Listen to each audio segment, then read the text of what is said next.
I let my entitled stepmother plan my wedding after she complained I was excluding her, and what she did made me cancel everything. Cordelia had been my dad's wife for 2 years when I got engaged to Bryant. She'd been fine at first, distant but polite. Then I announced my engagement, and suddenly she wanted to be mother of the bride. The problem was, I already had a mother, a wonderful one who'd been dreaming about this day since I was little. "I just want to help," Cordelia said over Sunday dinner. "You're both so busy with work. Let me handle the vendors." Dad beamed at her. "See? She just wants to be involved." My mom's face fell, but she stayed quiet. She always did when Cordelia was around, trying to keep the peace. I should have said no right then. Instead, I agreed to let Cordelia coordinate the flowers and decorations. Seemed harmless enough. That's when things started going wrong. My dress fittings kept getting rescheduled without my knowledge. The seamstress apologized, saying someone named Cordelia had called to push them back. When I finally made it in, they'd altered measurements I hadn't approved. "Your stepmother said you wanted it tighter in the waist," the seamstress explained. The venue kept calling about menu changes. Cordelia had switched my carefully chosen dinner to an all-vegan spread. I'm not vegan. Neither is Bryant or 90% of our guest list. "She said you were going plant-based for the wedding," the caterer said, confused when I called to fix it. My florist contacted me in a panic. Cordelia had changed my order from soft pastels to bright red roses, her favorite.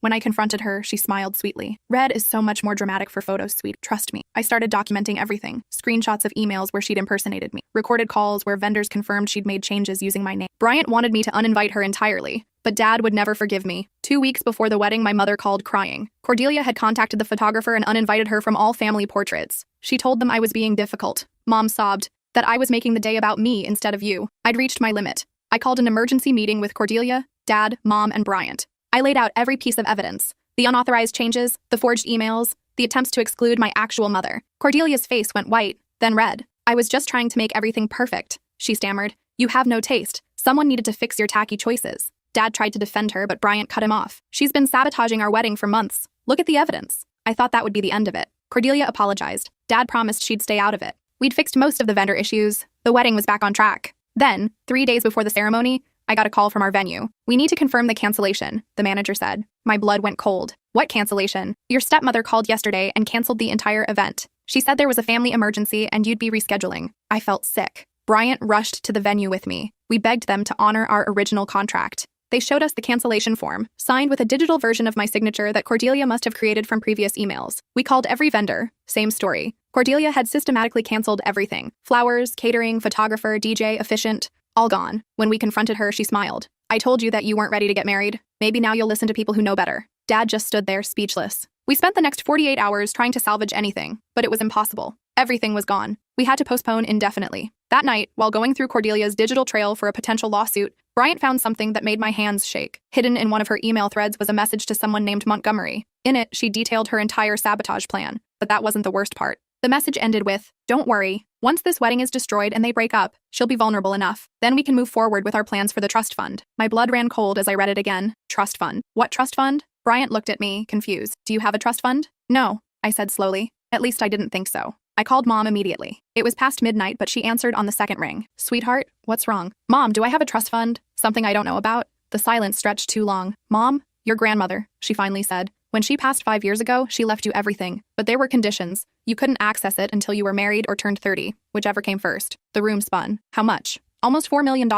I nearly dropped the phone. Bryant grabbed my arm to steady me. "Why didn't you tell me? Your grandmother made me promise. She didn't want money to influence your life choices. She wanted you to marry for love, not security. The trust was meant to be a gift to start your married life, not a reason to get married." My mind raced. Who else knows about this? "Just me, the estate lawyer, and..." She paused. "And your father. He was there when the will was read." "Of course." Dad knew, which meant he'd probably told Cordelia. "I need to go," I said. "I'll call you tomorrow." I showed Bryant the email again, this time with new understanding. "She's been planning this from the beginning. Sabotage the wedding, make us break up, and somehow get access to my trust fund." "But how?" Bryant asked. "Even if you don't get married, the money goes to you at 30. You're only 27. I pulled up another email from the thread. This one was older, from 6 months ago, right after I'd announced my engagement. Montgomery had written, "The clause is clear. If she becomes incapacitated or declared mentally unfit before 30, legal guardianship transfers to her father as next of kin. From there, we can move the assets." My stomach turned. They were going to have me declared mentally unfit. Bryant read over my shoulder, his face hardening. "That's why she's been documenting everything, making you look unstable. The dress fittings, the vendor changes,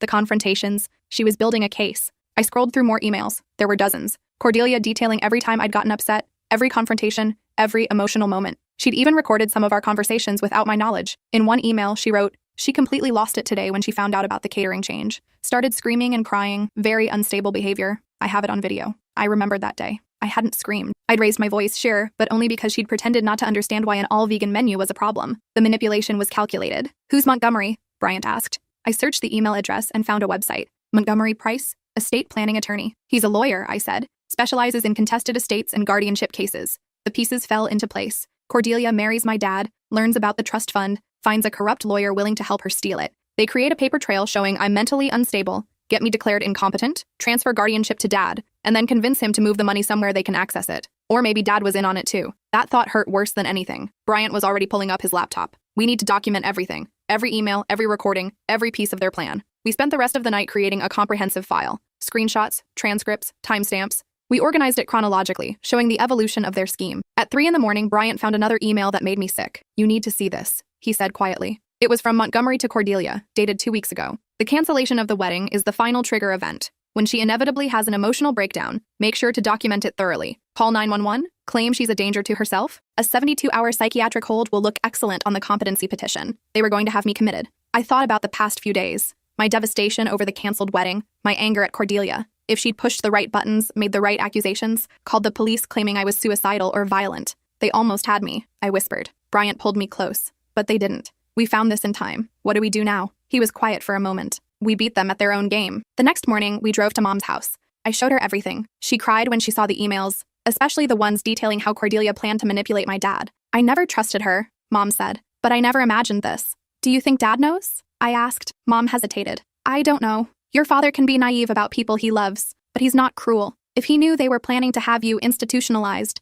she shook her head. He wouldn't allow that. I wanted to believe her. But Dad had stood by while Cordelia destroyed my wedding. He'd defended her even when confronted with evidence of her sabotage. We need a lawyer, Bryant said. Someone who specializes in trust and estate law. Someone who can't be bought. Mom picked up her phone. I know someone. Your grandmother's lawyer, Patricia Hoffman. She helped draft the trust. She'll know how to protect it. Patricia's office was downtown, on the 20th floor of a glass building overlooking the river. She was in her 60s, with silver hair and sharp eyes that reminded me of my grandmother. We showed her everything. She spent an hour reviewing the documents, her expression growing darker with each page. Finally, she looked up. This is one of the most calculated theft attempts I've seen in 30 years of practice. If they'd succeeded, it would have been nearly impossible to undo. Once someone is declared mentally incompetent, reclaiming that status is extraordinarily difficult. Can we stop them? I asked. We already have. The moment you discovered their plan, it fell apart. They needed you to be unaware, to react emotionally without understanding why you were being manipulated. Now you have evidence of conspiracy to commit fraud, identity theft, and attempted theft by deception. She pulled up a document on her computer. Your grandmother was very specific in her instructions.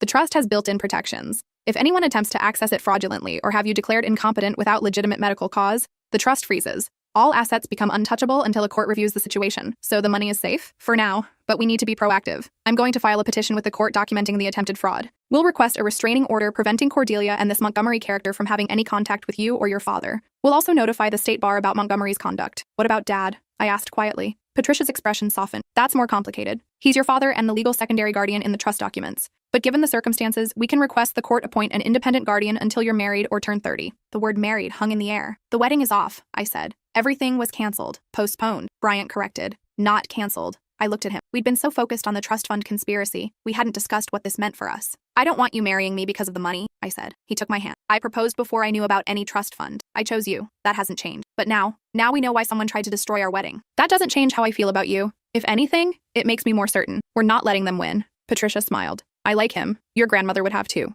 Over the next week, Patricia moved fast. She filed emergency motions with the court. She contacted the state bar about Montgomery Price, providing evidence of his scheme to defraud my trust. I wanted to confront Dad, but Patricia advised against it. Not yet. Let's see how he reacts when the legal documents arrive. That will tell us what we need to know. The papers were served on a Tuesday afternoon. Dad called me 3 hours later. What the hell is going on? He demanded. I just had a process server show up at my office with a restraining order against Cordelia. You need to read the documents, I said calmly. I did read them. They're claiming she tried to steal your inheritance. That's insane. Is it? Did you know about grandmother's trust fund? Silence. Dad, she told me not to tell you. Your grandmother wanted it to be a surprise. And did you tell Cordelia? More silence. Dad, did you tell your wife about my $4 million trust fund? I might have mentioned it, he admitted. But she wouldn't. She loves you. She just wanted to help with the wedding. Help? She systematically destroyed it, canceled every vendor, used my forged signature. And she did it because she and her lawyer boyfriend planned to have me declared mentally incompetent so they could steal my inheritance. That's ridiculous. You're being paranoid. Am I? Then explain the emails. Explain Montgomery Price. Explain why she documented every emotional moment, every confrontation, building a case to prove I was unstable. I don't know what you're talking about. I sent him a link to the shared folder with all the evidence. Read it. All of it. then call me back. He didn't call back that night, or the next day. On Thursday, Mom called. Your father came to see me. He looked terrible. Did he read the documents? He did. He's devastated. He had no idea about any of it. Cordelia told him she was just trying to give you the wedding you deserved, that you were being ungrateful. He believed her. Where is she now? He kicked her out. Filed for divorce this morning. He wants to talk to you, but he's ashamed. He thinks you'll never forgive him. I didn't know if I would, but he was still my dad. I called him. He answered immediately. I'm so sorry, he said, his voice breaking. I should have listened to you. Should have seen what she was doing. I was so eager to have someone in my life again after your mom and I divorced. I ignored all the warning signs. Did you know about Montgomery? No, I swear. I'd never met him. Didn't even know he existed until I read those emails. I wanted to believe him, but trust was fragile, and he'd broken mine. I need time, I said. I understand, but please know, I never would have let them hurt you. If I'd known what she was planning, I would have stopped it immediately. But you didn't stop her from destroying my wedding. You stood there while she smiled and admitted she'd done it on purpose. He was crying now. I know, I failed you. I'm going to spend the rest of my life making it up to you. We talked for another hour. He told me how Cordelia had manipulated him from the start,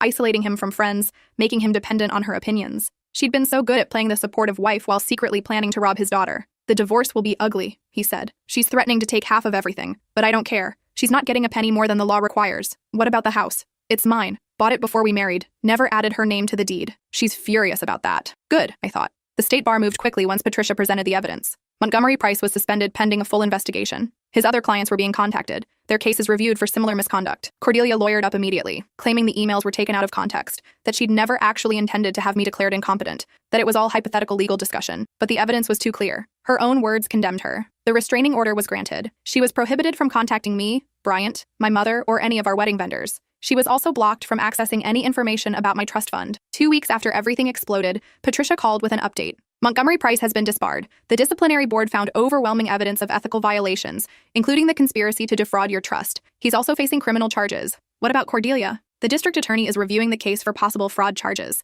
The forged signatures alone could result in multiple felonies. Identity theft, theft by deception, potentially conspiracy. She's looking at serious jail time if they prosecute. Will they? I think so. You have documented evidence of conspiracy to commit fraud involving millions of dollars. That's not something they'll ignore. I should have felt vindicated. Instead, I just felt tired. Bryant found me on the couch that evening, staring at nothing. What are you thinking about? He asked. Whether any of this was worth it. He sat beside me. The trust fund? All of it. If grandmother hadn't left me the money, none of this would have happened. Cordelia wouldn't have targeted me. Our wedding would have happened. Dad wouldn't have had his life destroyed. Or, Bryant said gently, you would have married into a family with a stepmom who resented you for reasons you didn't understand. This way, you know the truth. You're protected, and your dad knows who he married. I guess. Do you wish you'd never known about the trust? I thought about it. No, but I wish grandmother had told me herself, explained why she was doing it this way. I feel like I'm dealing with her wishes without understanding them. She wanted you to make choices based on who you are, not what you had, Bryant said. That makes sense to me. But now that I know, everything feels tainted. How do I know people aren't just nice to me because of the money? He smiled.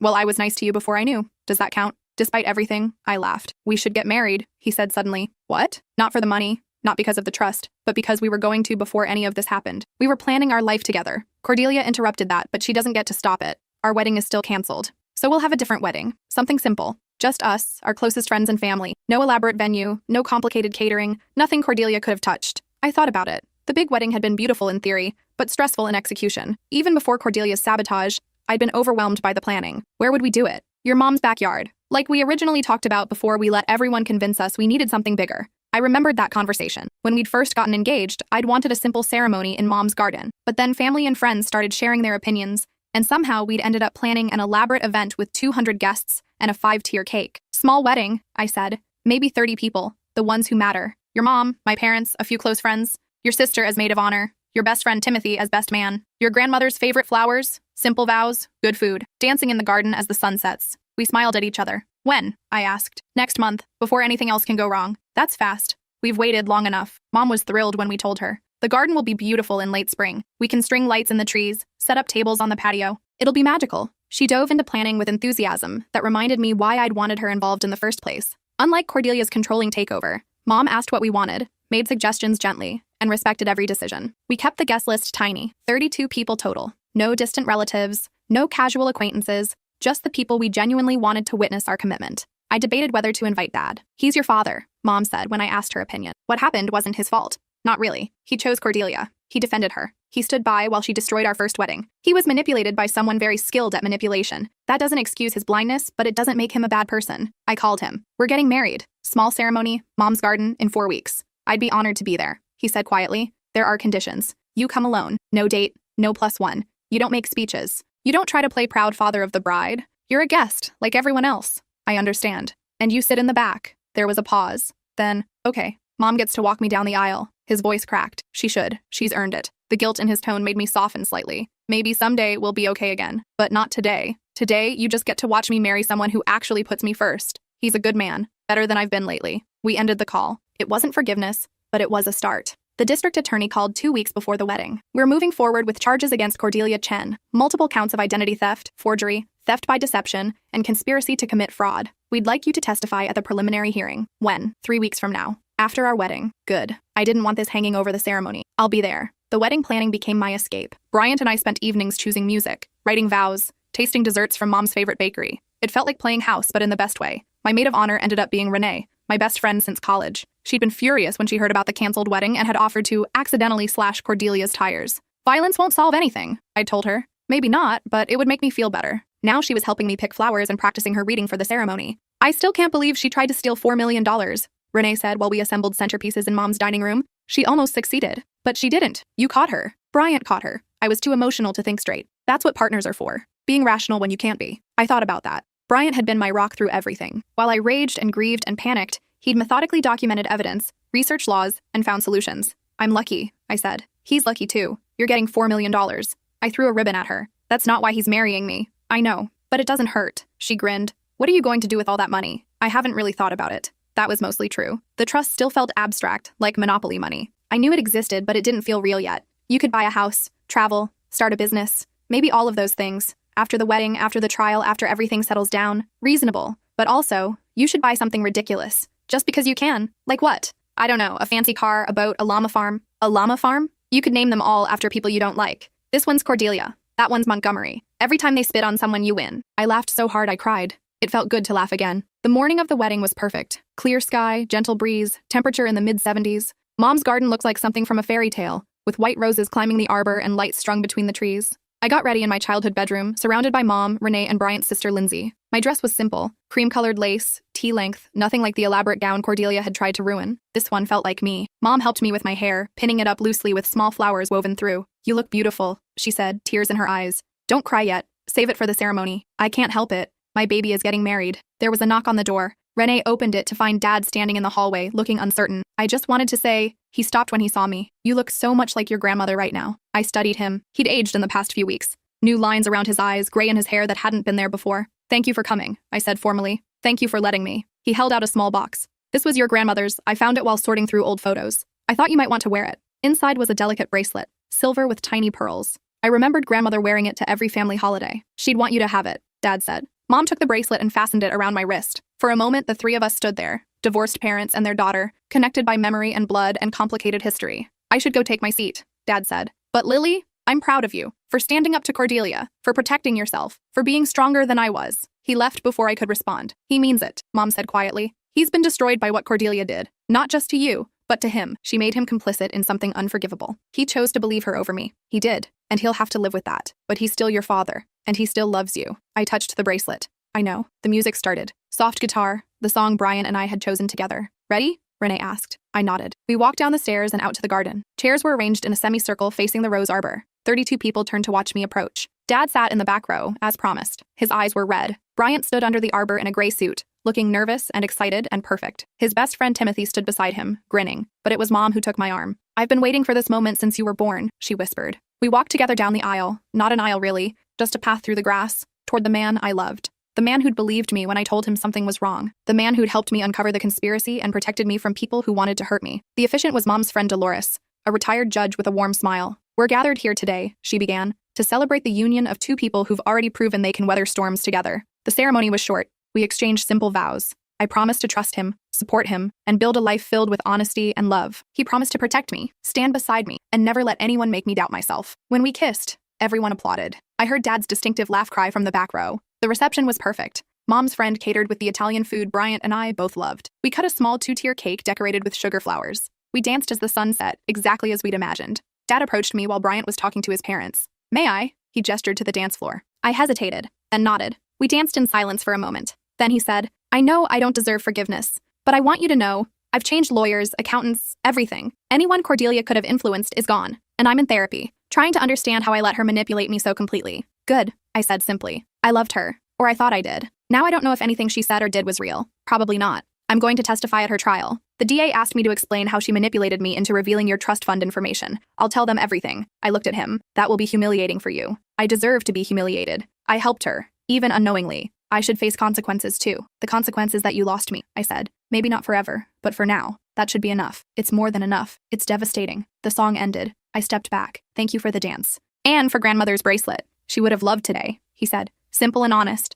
That's how she lived her life. I watched him walk back to his seat, shoulders slumped. Mom was right. He'd been a victim too, in a way. But he'd also been an enabler. Both things could be true. Bryant pulled me back onto the dance floor. Everything okay? Yeah, it will be. We danced until the stars came out. Then we said goodbye to our guests and drove to the small bed and breakfast we'd booked for the night. Tomorrow we'd leave for a week in the mountains, a simple honeymoon, just hiking and quiet and each other. But tonight, in a room full of candles and moonlight, we celebrated being married, being partners, being safe from people who'd tried to destroy us. Mrs. Matthews, Bryant said, pulling me close. I'm keeping my name, I reminded him. Mrs. Keep your own name Matthews. I laughed. That's terrible. You married me anyway. I did, even without the trust fund, especially without the trust fund. But the trust fund was still there, waiting. And now that we were married, it was time to deal with it. Patricia called the morning we got back from our honeymoon. Congratulations on the wedding. Now let's discuss your $4 million.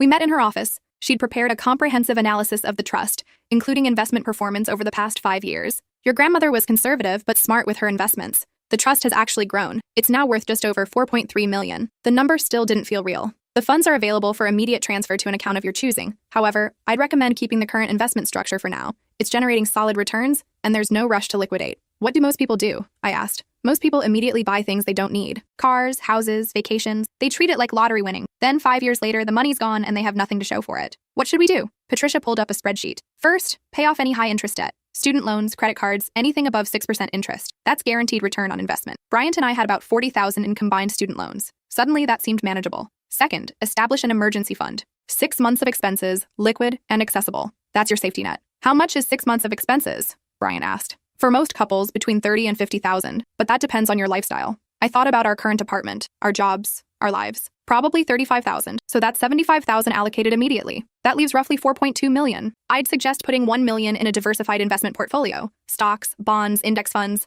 That money grows but remains relatively accessible if needed. And the rest? That depends on your goals. Do you want to buy a house, start a business, travel, retire early? Bryant and I looked at each other. We'd discussed this vaguely, but never with real numbers attached. A house, I said. Not a mansion, but something ours, with a yard and space for a future family. Budget for that? Maybe $500,000? Patricia nodded. Reasonable for this area. That leaves approximately $2.7 million. You could invest that conservatively and live off the returns. At a modest 4% annually, that's over $100,000 in passive income per year, forever. The number was staggering. Or, she continued, you could invest some and use some. Fund education, start a nonprofit, support causes you care about. It's your money to use how you think your grandmother would want. Grandmother. I wished I could ask her directly what she'd envisioned when she'd structured this trust. She left a letter, Patricia said, as if reading my mind, to be given to you after you access the trust. She handed me an envelope. My name was written on it in grandmother's distinctive handwriting. I opened it carefully. My dearest Lily, if you're reading this, you've either married someone wonderful or turned 30. Either way, I'm proud of you. This money represents my life's work, not just the dollars, but what they symbolize: freedom, security, and choices.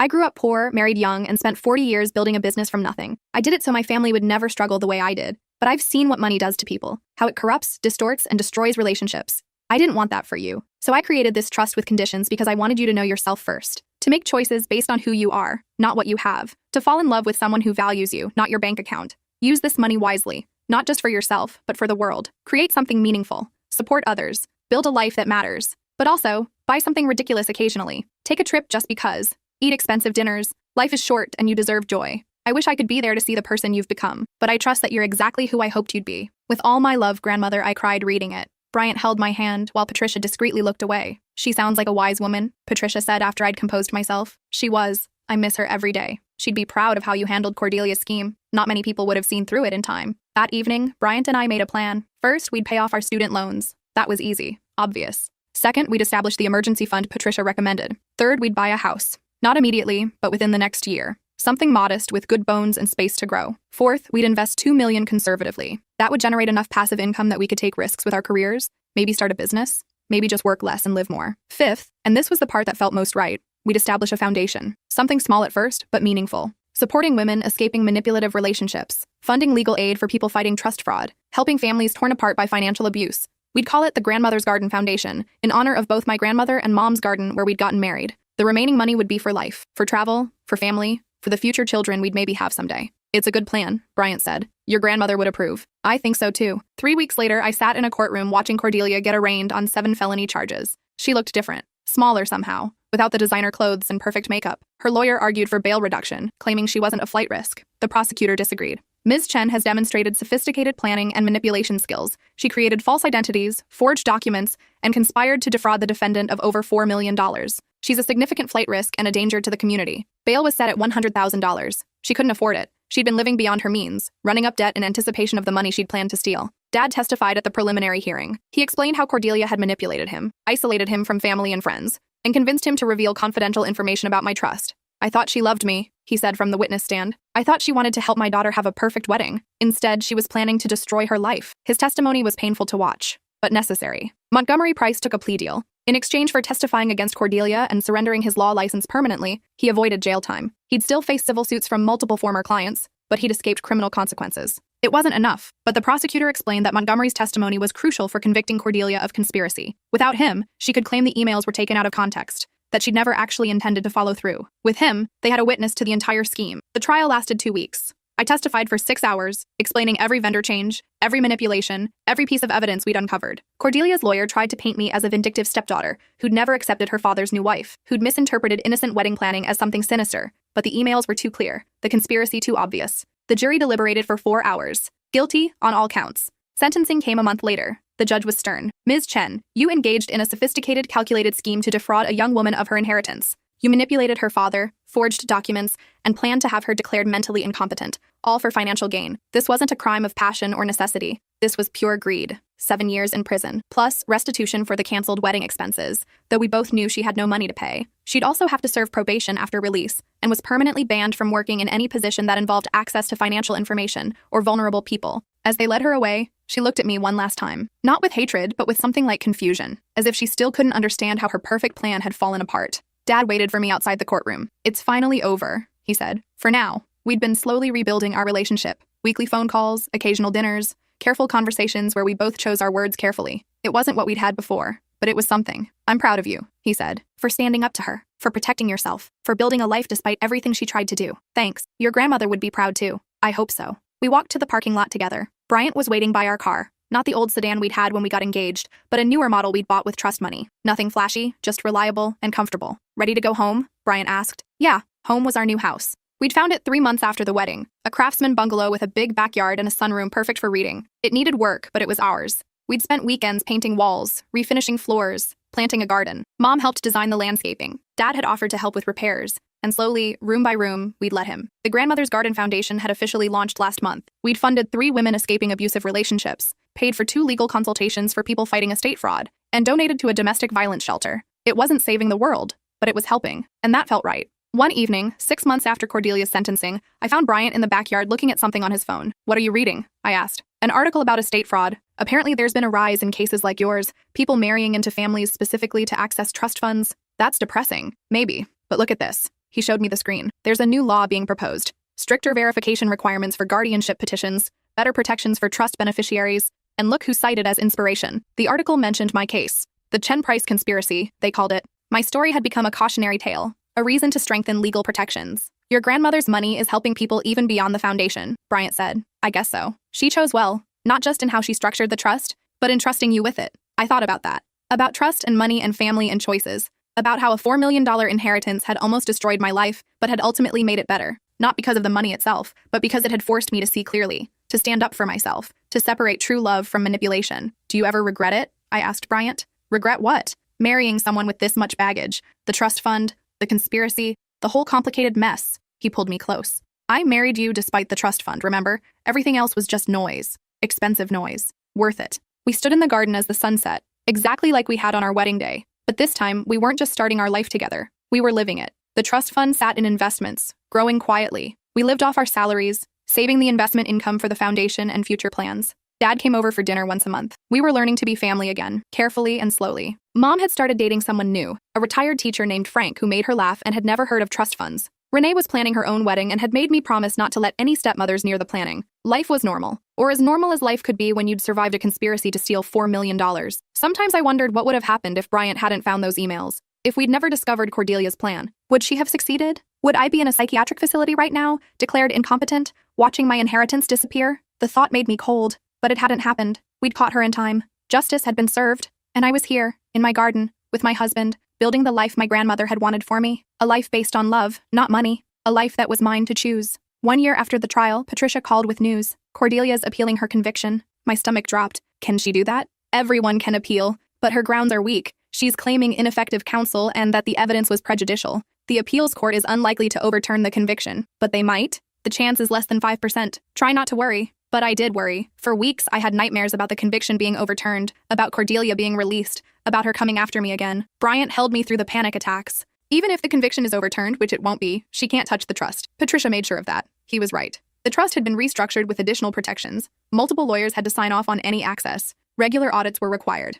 And I'd established a separate trustee, Patricia herself, who had authority to freeze assets if any suspicious activity occurred. The money was locked down tighter than Fort Knox. Still, I didn't relax until the appeals court ruled. Unanimous decision. Conviction upheld. Cordelia would serve her full sentence. It's really over, I told Bryant that night. It's been over. You just needed to believe it. He was right about that too. We celebrated by taking a trip to Italy, something my grandmother had always wanted to do but never had the chance. We spent 2 weeks eating incredible food, seeing ancient art, and making memories. We scattered some of grandmother's ashes in a garden in Rome. It felt right, giving her the trip she'd missed. When we returned, there was a letter waiting from Dad. Dear Lily, I wanted you to know that I've finished therapy. Not because I'm cured. I don't think you ever fully recover from being manipulated like that, but because I've done the work I needed to do. I understand now how Cordelia targeted me, how she identified my weaknesses and exploited them, how she isolated me from the people who could have warned me. I understand that I let it happen because part of me wanted to believe someone could love me that completely. I also understand that I failed you, not just by believing Cordelia, but by not believing you when you told me something was wrong. I'd like to be part of your life again, not as the father who gets to walk you down the aisle or give proud speeches.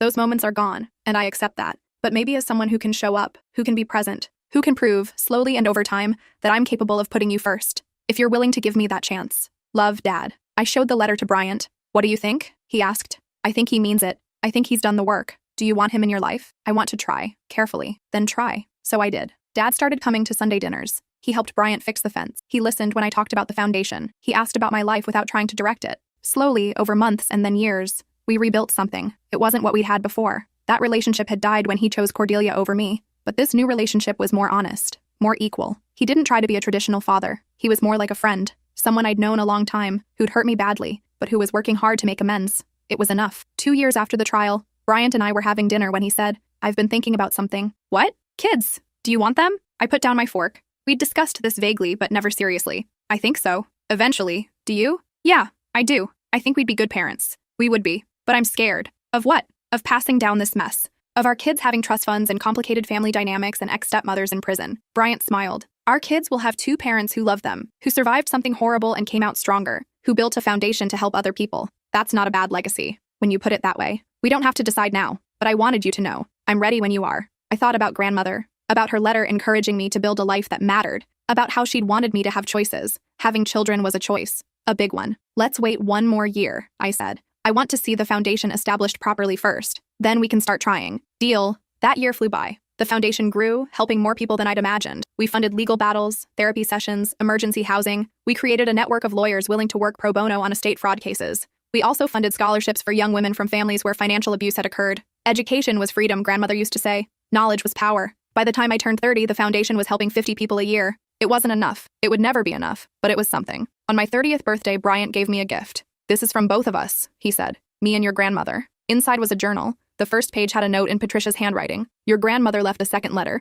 to be delivered on your 30th birthday, or the birth of your first child, whichever came first. The letter was short. My dearest Lily, if you're reading this, you're 30 or you're a mother. Either way, you've reached a milestone. I hope the money has been a blessing, not a burden. I hope you've used it to build something meaningful. I hope you've been careful about who you trust, but not so careful that you've closed yourself off from love. Most importantly, I hope you've learned that money is just money. It's a tool, not an identity. It's power, but not purpose. Your worth has nothing to do with dollars in a bank account. It never did. Keep building. Keep loving. Keep being exactly who you are. Forever proud, grandmother. I read it 3 times, crying harder each time. She knew, I said to Bryant. She knew I'd struggle with this, that I'd wonder if I was worthy of it. You are worthy. You always have been. We started trying for a baby that month. It took 6 months. But eventually, 2 pink lines appeared on a test. Pregnant. Mom cried when we told her. Dad cried too. Everyone cried, actually. The pregnancy was normal. Easy, even. I worked until month 8, running the foundation from home for the last trimester. Our daughter was born on a Tuesday morning in early spring. 7 pounds, 4 ounces, with Brian's eyes and my grandmother's chin. We named her Grace, after my grandmother.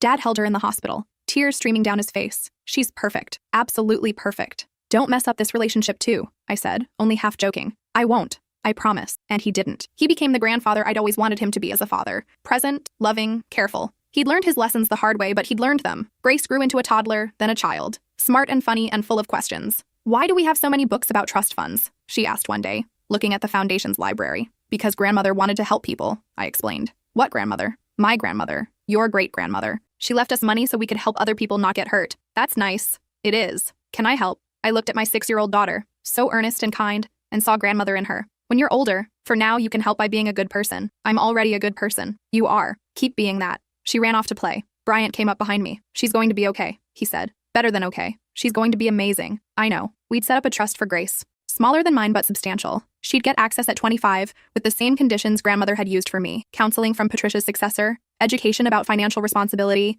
and a clear understanding that money was a tool, not an identity. But we were also teaching her by example, showing her that wealth meant responsibility, that privilege required purpose. The foundation continued to grow. By Grace's 10th birthday, we were helping 200 people a year. We'd expanded to include education programs about financial abuse, workshops for lawyers handling estate fraud, and a hotline for people who suspected they were being manipulated. We'd prevented 3 schemes similar to Cordelia's. 3 other women had discovered in time that their stepmothers or partners were targeting their inheritances. We'd connected them with lawyers, helped them build evidence, and protected their assets. Each case felt like a small victory, like grandmother's legacy expanding beyond our family. Cordelia was released after serving 5 years. She'd gotten time off for good behavior, though her probation would last another decade. I didn't attend her release, didn't want to see her, speak to her, think about her. She'd been erased from my life as completely as she'd tried to erase my mother from my wedding. Sometimes I wondered if she understood what she'd lost, the relationships she'd destroyed pursuing money she'd never gotten, the life she could have had if she'd just been honest. But mostly I didn't think about her at all. She was a cautionary tale, a warning, a reason to be careful but not paranoid. Life moved forward. Grace grew into a teenager, brilliant and creative and strong. She wanted to be a lawyer specializing in elder abuse. She'd seen the foundation's work and wanted to continue it in her own way. I was proud beyond words. Bryant and I celebrated 20 years of marriage with a trip back to Mom's garden. We renewed our vows under the same arbor where we'd first married, with Grace as our witness. Dad was there too, older now but present. He'd never remarried, never dated seriously. He said he'd learned his lesson about rushing into relationships. Mom had married Frank. They were disgustingly happy, traveling and gardening and being in love in their 70s. The trust fund was still there, still growing, still funding the foundation and our lives. But it had stopped defining us. We were more than grandmother's money. We were a family she'd helped create, but we'd built ourselves. On Grace's 18th birthday, I gave her a letter. My dearest Grace, today you're an adult. In 7 years, you'll have access to your trust fund. But I want you to know something first.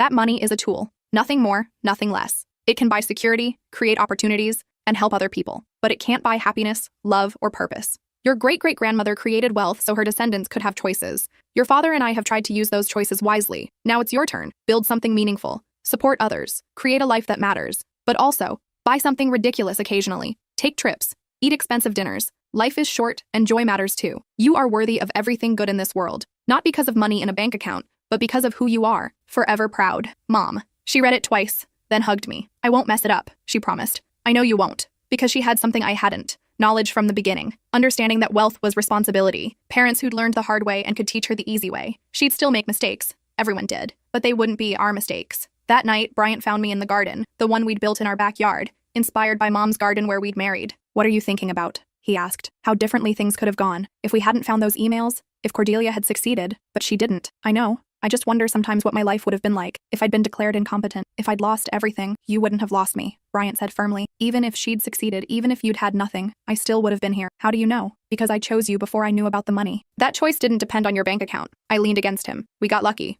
Maybe. Or maybe we made our own luck by paying attention and trusting our instincts. Both things can be true. Both things are true. We sat in the garden as the sun set, exactly like we had on our wedding day 20 years ago. But this time, we weren't just starting our life together or living it day by day. We were celebrating it. The whole messy, complicated, beautiful thing. The trust fund that had almost destroyed us had become the foundation of our purpose. The conspiracy that had tried to steal my inheritance had taught us who to trust and how to protect ourselves. Cordelia had intended to hurt me. Instead, she'd forced me to become stronger. I'd never thank her for that. But I could acknowledge the strange truth that sometimes our worst moments lead to our best lives. My grandmother had given me money, but she'd given me something more valuable too. The freedom to choose who I became. I'd chosen to be someone who helped others, someone who built things that mattered, someone who loved deeply and trusted carefully, someone who knew that wealth meant nothing without purpose. And in that garden, with Bryant beside me and Grace inside preparing for her future, I knew my grandmother would be proud, not of the money I'd protected or the foundation I'd built, but of the person I'd become despite it all. That was the real inheritance, the one that couldn't be stolen or manipulated or destroyed, the inheritance of character, resilience, and love, and it was worth more than $4 million could ever be.